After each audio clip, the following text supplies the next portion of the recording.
Hi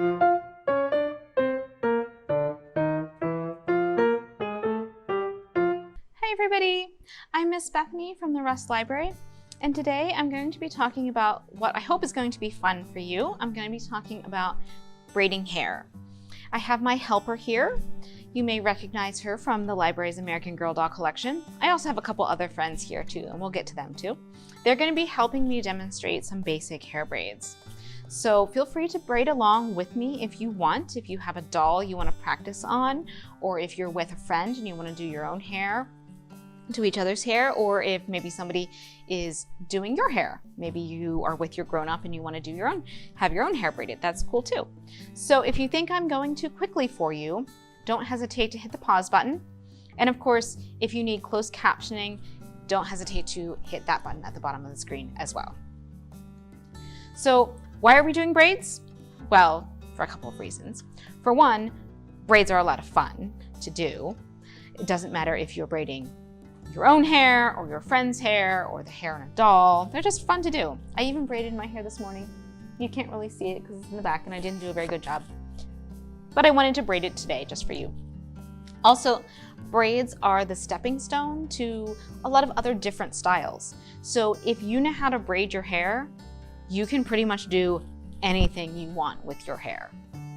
And braids look good on pretty much everybody.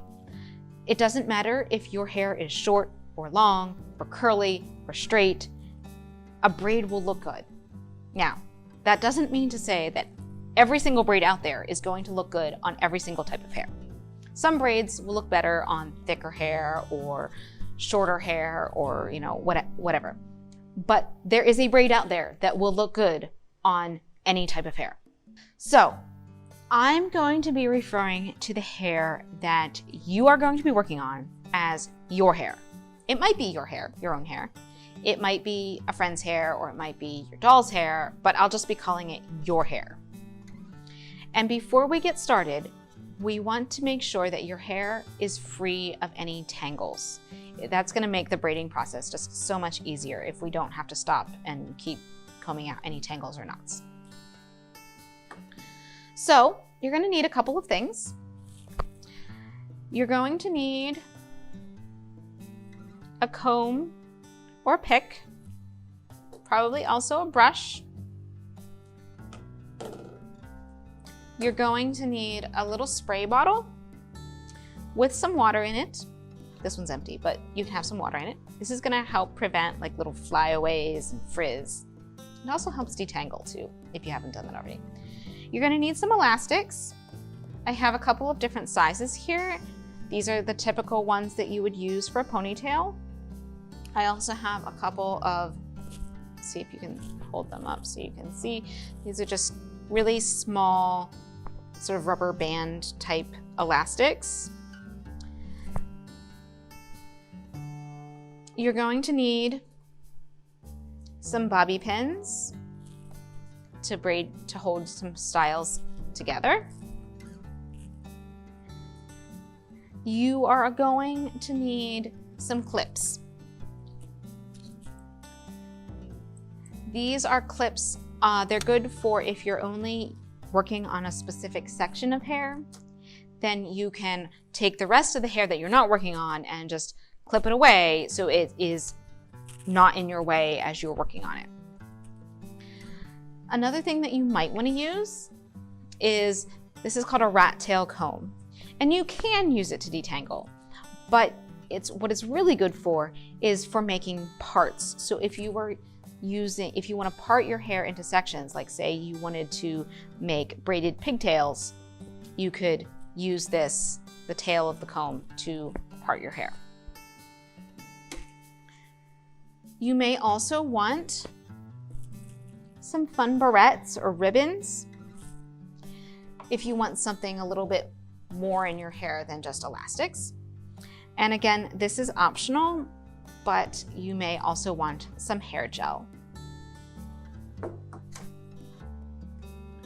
So I'm going to start out with a basic demonstration of a regular 3-strand braid.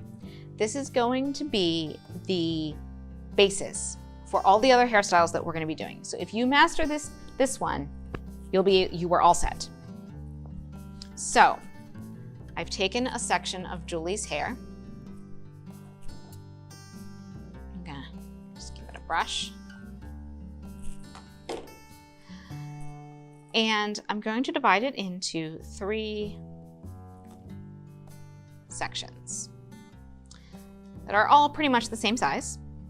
Now it doesn't really matter no matter which side I'm going to start with. I am going to start with this strand that is on my right, your left, just because it's easier for me. But it doesn't matter which side you're starting with. So I'm going to take this section and I'm going to cross it over the middle section. And now that section becomes the new middle section.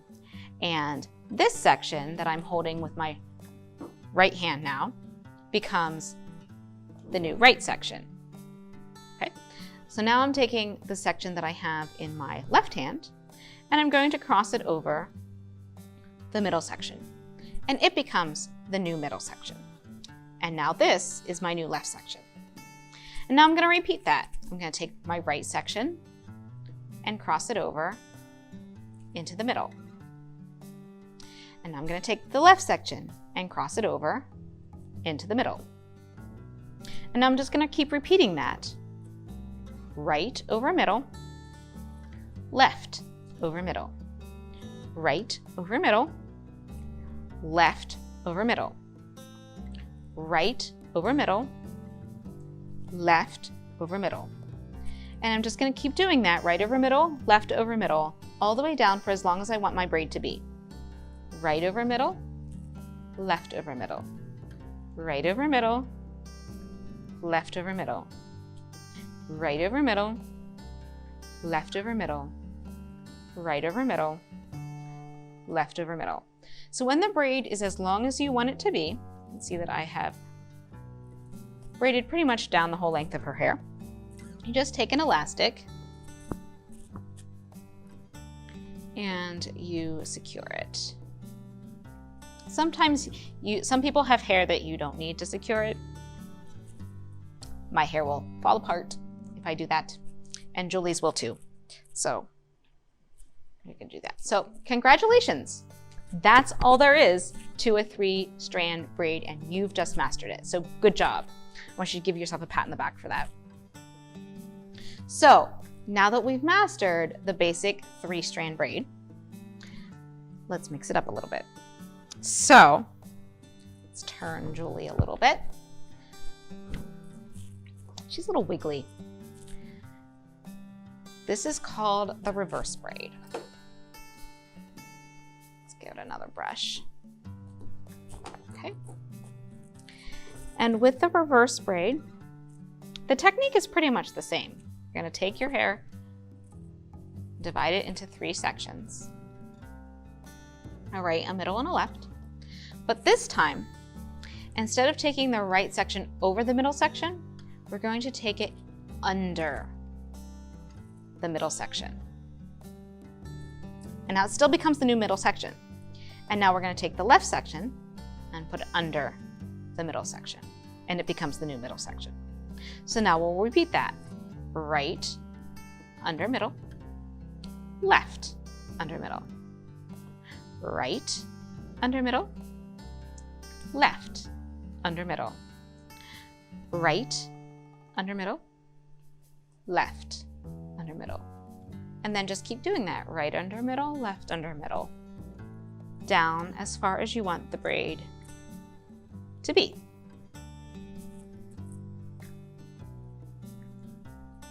So now I've pretty much braided it down the length of Julie's hair.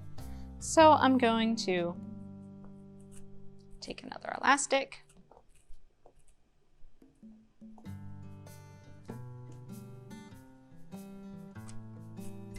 and secure it.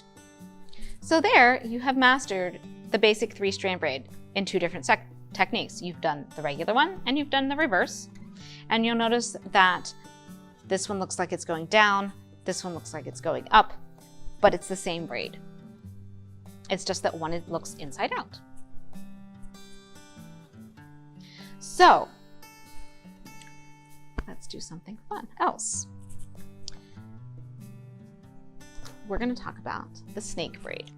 Now, I have also heard this called the macrame braid.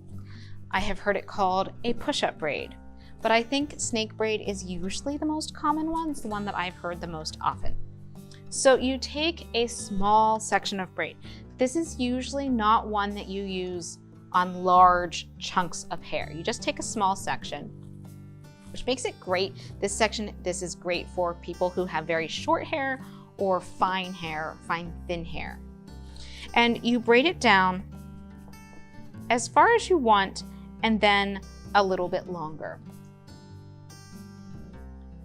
So braid it down pretty far down. You want it a little bit longer than what you normally want it.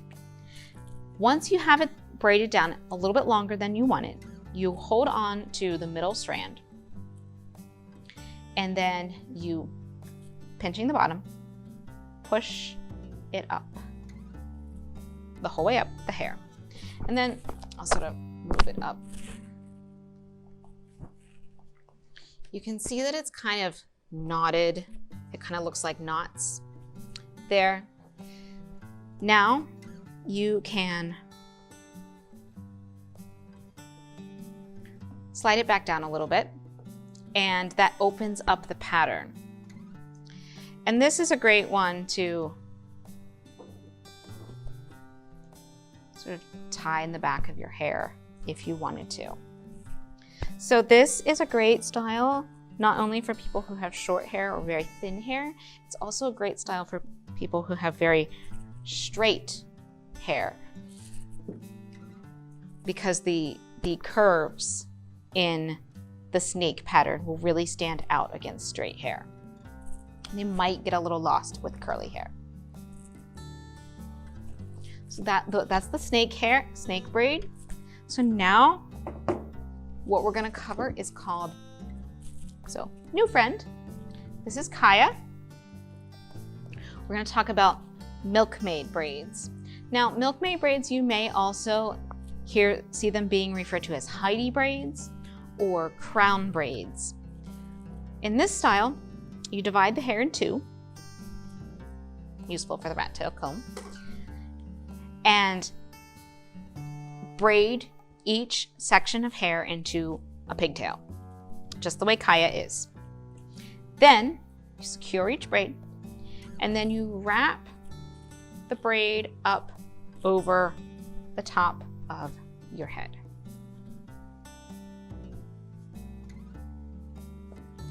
Just like that. And at this point, you want to put a bobby pin in a couple, you'll probably want a couple bobby pins if you're doing multiple people, actual hair, and that will hold the braid in place. Now, you are gonna want your hair to be rather long for this style, at least past your shoulder braids if you have straight hair. Otherwise, the braids aren't going to be long enough to go over your head. So just keep that in mind.